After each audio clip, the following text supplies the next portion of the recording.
व्यवस्था विवरण उसका 8वां अध्याय और उसका 1 से लेकर 3 तक हम पढ़ेंगे। मैं आपके लिए पढ़ता हूँ। जो जो आज्ञा मैं आज तुझे सुनाता हूँ उन सबों पर चलने की चौकसी करना, इसलिए कि तुम जीवित रहो और बढ़ते रहो, और जिस देश के विषय में यहोवा ने तुम्हारे पूर्वजों से शपथ खाई है उसमें जाकर उसके अधिकारी हो जाओ। और स्मरण रख कि तेरा परमेश्वर यहोवा उन 40 वर्षों में तुझे सारे जंगल के मार्ग में से इसलिए ले आया है कि वह तुझे नम्र बनाए और तेरी परीक्षा करके यह जान ले कि तेरे मन में क्या क्या है, और कि तू उसकी आज्ञाओं का पालन करेगा या नहीं। उसने तुझको नम्र बनाया और भूखा भी होने दिया। फिर वह मन्ना जिसे न तू और न तेरे पुरखा ही जानते थे वही तुझको खिलाया, इसलिए कि वह तुझको सिखाए कि मनुष्य केवल रोटी ही से नहीं जीवित रहता, परंतु जो जो वचन यहोवा के मुख से निकलते हैं उन ही से वह जीवित रहता है। हालेलुया। इन 3 वचन में जो बातें लिखी हैं, पहला वचन जो बताता है हमें, जो जो आज्ञा मैं आज तुझे सुनाता हूँ उन सबों पर चलने की चौकसी करना। तो ये जो बातें हैं ये परमेश्वर मूसा से कह रहे हैं, और वो मूसा जो है परमेश्वर के पर्वत पर है। जब वो जंगल में था तो इजराइली को बुलाया उसने, और इजराइली नीचे थे और मूसा पर्वत पे चढ़ गया था कि वो परमेश्वर से बातें करे। परमेश्वर ने उसे बुलाया था जब वो 40 दिन और 40 रात वहाँ रहा था। तब ये बातें हो रही हैं। परमेश्वर कह रहे हैं कि जो जो आज्ञा मैं आज तुझे सुनाता हूँ उन सबों पर चलने की चौकसी करना, इसलिए कि तुम जीवित रहो और बढ़ते रहो, और जिस देश के विषय में यहोवा ने तुम्हारे पूर्वजों से शपथ खाई है उसमें जाकर उसके अधिकारी हो जाओ। यानी परमेश्वर यहाँ पर क्या ये कहना चाहते हैं कि यदि तुम मेरी आज्ञाओं को नहीं मानोगे तो तुम जीवित नहीं रहोगे और तुम बढ़ोगे भी नहीं। जी बिल्कुल। परमेश्वर इससे पहले अगर हम पढ़ेंगे 7वें अध्याय में तो आज्ञा पालन की आशीषें भी हैं, और जो आज्ञा नहीं मानता है परमेश्वर की तो उसमें जो दुख मिलेंगे वो भी है। तो परमेश्वर ने दोनों बातों को उसमें बताया है कि यदि तुम परमेश्वर की आज्ञाओं को मानते हो तो तुम्हें क्या आशीषें मिलेंगी, और यदि तुम परमेश्वर की आज्ञाओं को नहीं मानोगे तो तुम पे क्या दुख या क्या दंड होगा। तो परमेश्वर न्याय करने वाला परमेश्वर है, और वो पहले से ही चिता रहा है इस बात को कि यदि जैसा तुम करोगे, इजराइलियों को जैसा तुम करोगे उसका वैसा ही फल तुम्हें मिलेगा। और वो कह रहा है कि तुम्हें करना क्या है, तुम्हें जो मैंने आज्ञा दी हैं उन पर चलने की चौकसी करनी है। क्योंकि हम जो मसीह में हैं, हम जो प्रभु में हैं, हम क्या करते हैं, हम आज प्रभु के पास जाते हैं, उसके वचनों को सुनते हैं, उसकी आज्ञाओं को सुनते हैं, और हम उन्हें डीपली नहीं लेते, उन आज्ञाओं को डीपली नहीं लेते। क्यों? क्योंकि बस हम जाते हैं और आ जाते हैं, सुन के आ जाते हैं, लेकिन हम उसके वचनों पे चलने की चौकसी नहीं करते। जबकि हमें करना क्या है, वचन बता रहा है परमेश्वर का कि जो मूसा से कह रहा है कि उन सबों पर चलने की चौकसी करना। तो चौकसी हमें कैसे करनी होगी? हम उसके वचन को याद रखें, उसकी आज्ञाओं को याद रखें, और जब हम अपना जीवन व्यतीत करते हैं तो हम ये याद रखें कि हम कर क्या रहे हैं। क्या हम परमेश्वर के वचन के अनुसार अपना जीवन व्यतीत कर रहे हैं? क्या हम परमेश्वर के विरोध में तो नहीं जा रहे हैं? तो ये हमें चौकसी करनी है। हमें हर कदम पे अपने आप को जांचना है कि क्या मैं वचन से अलग तो नहीं जा रहा हूँ। इसलिए परमेश्वर कह रहा है मूसा से कि तुम उन सबों पर जो परमेश्वर ने आज्ञा दी हैं उन सबों पर चलने की चौकसी करना, इसलिए कि तुम जीवित रहो। अगर हम परमेश्वर के वचन पे ना चलेंगे तो वचन हमें बताता है साफ साफ कि हम मारे जाएंगे।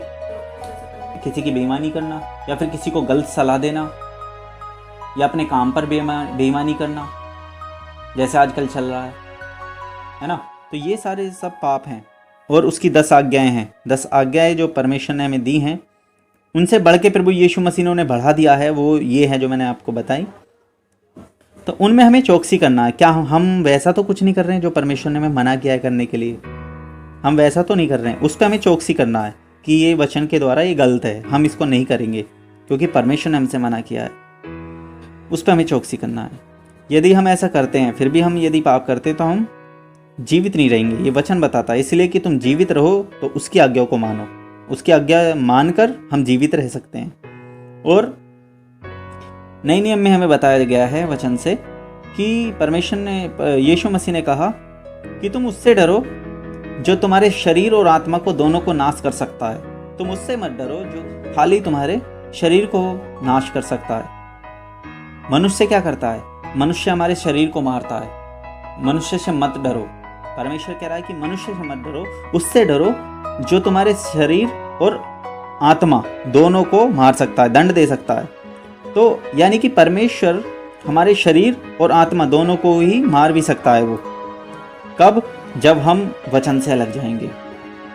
परमेश्वर में दोनों कंडीशन बता देता है कि ये है जो तुम्हें जीवन देगा और ये दूसरा रास्ता है जो आपको मौत तक ले जाएगा, आपको मार सकता है, मौत देगा, वो मृत्यु देगा।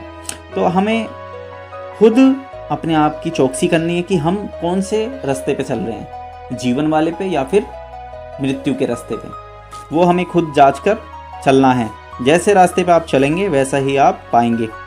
और जिस देश के विषय में यहोवा ने तुम्हारे पूर्वजों से शपथ खाई है उसमें जाकर उसके अधिकारी हो जाओ।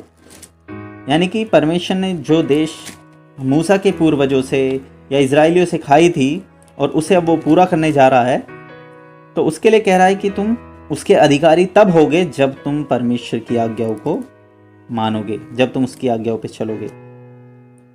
और स्मरण रख कि तेरा परमेश्वर यहोवा उन 40 वर्षों में तुझे सारे जंगल के मार्ग में से इसलिए ले आया है कि वह तुझे नम्र बनाए और तेरी परीक्षा करके यह जान ले कि तेरे मन में क्या क्या है और कि तू उसकी आज्ञाओं का पालन करेगा या नहीं।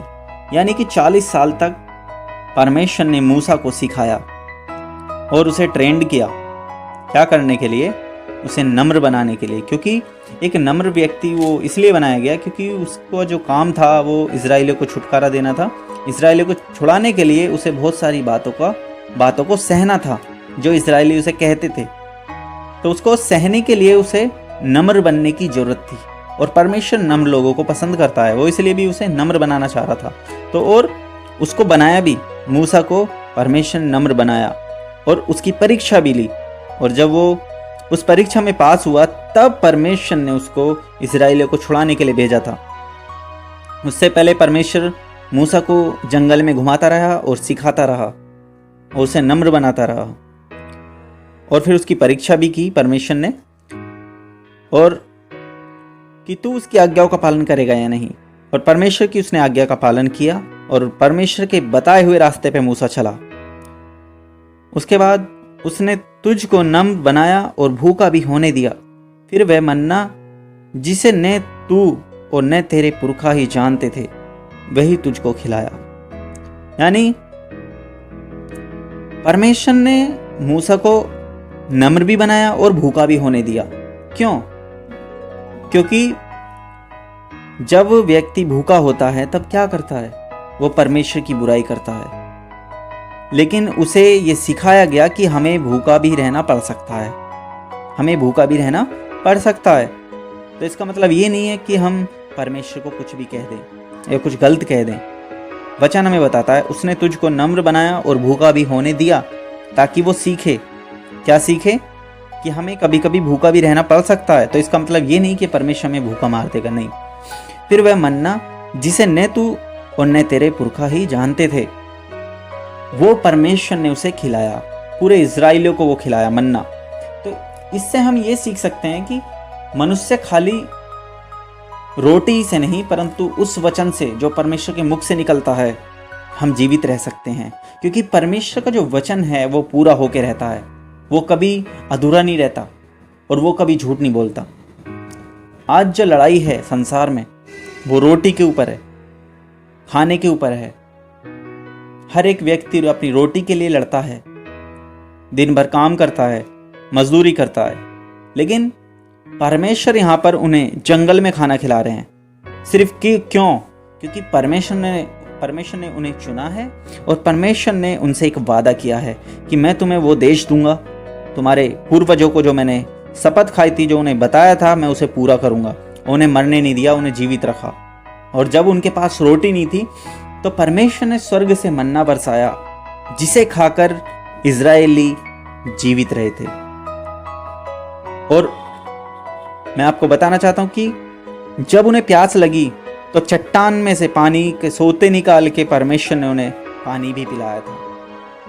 तो परमेश्वर ने उनकी हर एक कदम कदम पे उनकी जरूरत पूरी की थी, जो उनकी जरूरत थी वो पूरी की थी।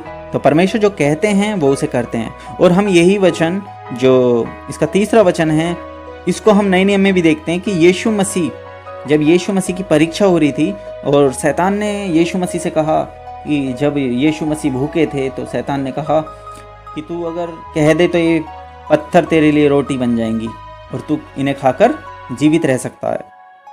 लेकिन यीशु मसीह ने इसी वचन को वहाँ पे लिया और शैतान को जवाब दिया बाइबल से, और उसने कहा शैतान से, यीशु मसीह ने, कि मनुष्य केवल रोटी ही से नहीं जीवित रहता, परंतु जो जो वचन यहोवा के मुख से निकलते हैं उन ही से वह जीवित रहता है।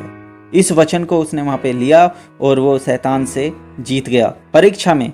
वहाँ पर यीशु मसीह की परीक्षा हो रही थी और यीशु मसीह ने ये वाला वचन वहाँ पे लिया था। और वो भूखे थे। हो सकता था कि भूखा व्यक्ति जब होता है तो वो रोटी के लिए कुछ भी कर सकता है, लेकिन प्रभु यीशु मसीह ने वचन का उपयोग किया और वचन उसे वहाँ पे वचन बताया कि जो व्यक्ति प्रभु पे विश्वास करता है, यहोवा पे भरोसा करता है, तो वो यहोवा के मुख से निकलते जो वचन हैं उनसे वो जीवित रह सकता है। धन्यवाद करता हूँ मैं परमेश्वर का इस वचन के लिए। सबको जय मसीह।